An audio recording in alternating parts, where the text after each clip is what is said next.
ESPN. This has got to be the most historic 2 weeks for dumb athletes. Shannon just got let go from ESPN after not being there since April because of that entire fiasco with that 19-year-old girl. But wait, there's more. Uncle Because got remember I fired. told you about Marcus Morris also being in prison for bank fraud. But just when you think it can't get any crazier, Gilbert Arenas just got hit with a federal indictment for operating an illegal gambling business out of his Encino mansion. And he operated it with some crime figure. Y'all slide some of that bread over here, dog. Because, I mean, how are y'all messing up this bad? Now, admittedly, Shannon, he might be alright. He still got his other shows. He gonna be feeling it after that settlement, though. But Gilbert, bro, what in the world are you doing? The podcast going well. I'm hearing you was about to get a commentating spot. You already know that's gone. But with those 3 commentators gone, there's only one bit of news that we're all waiting for. Y'all think it's ever gonna happen? Oh, Enzo, you're a big sports fan. Why are all these athletes losing their money and then having to do crimes to like still live a lavish lifestyle? Man, leave Unc alone. Like I keep saying, leave Unc alone. I like Shannon. This is heartbreaking. I like him. When it comes down to athletes losing their money, I'm going to point to Mike Tyson and the entourage he had around him. I forgot what was his promoter's name. Don King. Don King. Him around him, just letting him blow money and being financially illiterate at the end of the day. That's what it comes down to, regardless whoever you are. Another one that I can speak of is Rocky, the Rocky series. After Rocky 4, Rocky became broke because of Paulie managing his money incorrectly because Rocky didn't know how to do it. When you get this amount of money, you think it's never going to run out. And you just spend, when you should be taking that money, take a percentage of that, put it into somebody you trust not somebody you trust, somebody that's qualified to manage your money correctly so that money can work for you. So when you're retired or whatever it is, you don't got to go to crime and commit crime and ruin your entire legacy. It's terrible. I hate it because I look at sports figures and a lot of them blow their money and do stupid things and end up trying to make more money to get back because they need that money again to live that lifestyle they want. They don't care. They want fast money at that point. So for sure, it's terrible. Mia, I heard you laughing and like you talked about Shannon a few times on here. So what's your thoughts on this?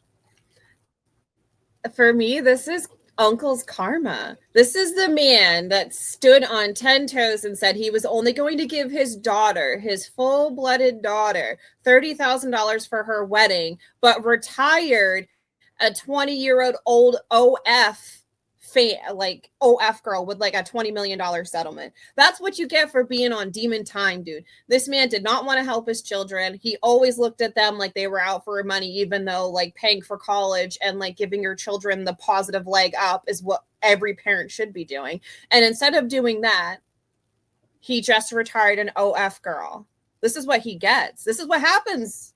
This is what happens when you're not a family man, when you're on demon time. Karma comes back around. And now there's some young white 20-year-old OF girl never has to work a day in her life, especially if she gets a good financial advisor. She could live off the interest of $20 million alone in a high yield savings account.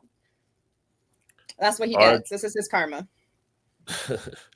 RJ, so I want to ask you, we get a lot of videos, we get a lot of information. What is something that the new party can improve on, or do you have any advice for us?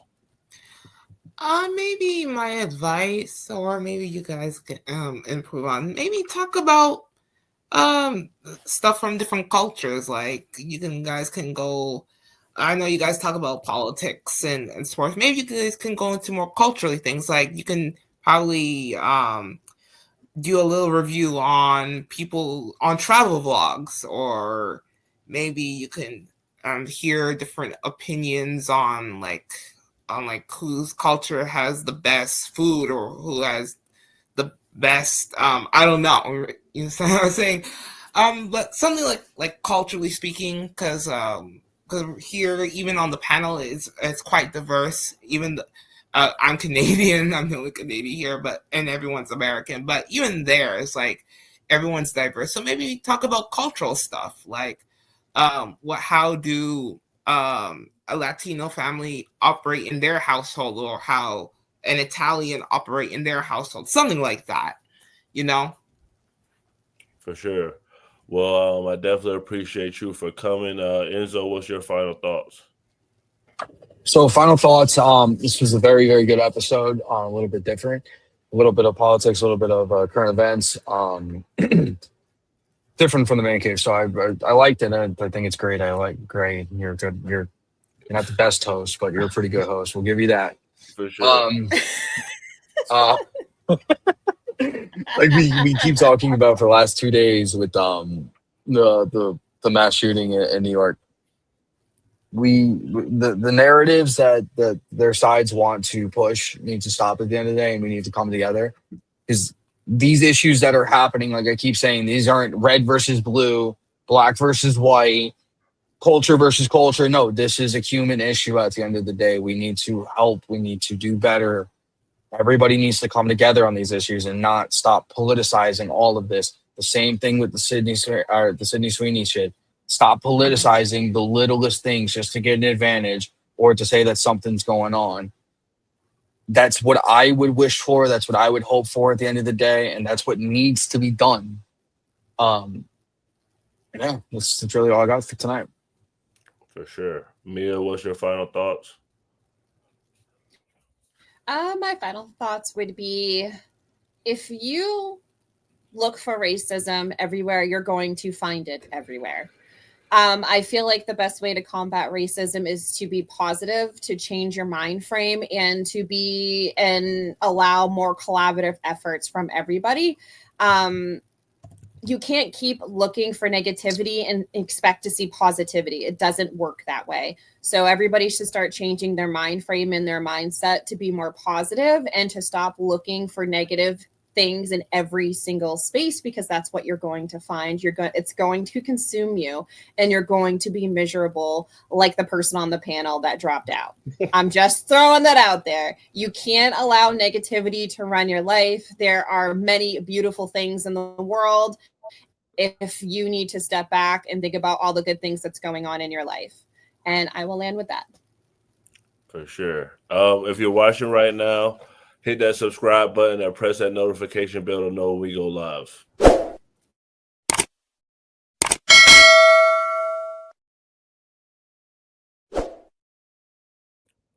RJ, what's your final thoughts? My final thoughts is, well, first of all, thanks for having me on, guys. Awesome episode. And as Mira said, if you keep looking for racism, you're gonna find racism everywhere, right? And I think that Gene commercial was like calling it racial is unnecessary, I think. And thoughts and prayers to the shootings. And then just get right with God, get right with other people, and be blessed. For sure. My final thoughts are, first, thank you, RJ. RJ always supports us in the comments, and it's always nice when somebody that watches the show wants to come on. My condolences to everybody that's going through the stuff, the earthquake with the tsunami, the mass shooting, all that's horrible. And to the girl that came up here, I didn't even know that you were coming here. I just sent the link. I said one topic. Was it to be disrespectful? I definitely would never set anybody up. You didn't respond, so I didn't even think you were going to show up. So that wasn't meant to be disrespectful. But thank you, everybody, for watching. Thank you out to the panel, and keep rocking with us. We do this every Monday through Thursday, 8 p.m. Eastern. Man Cave.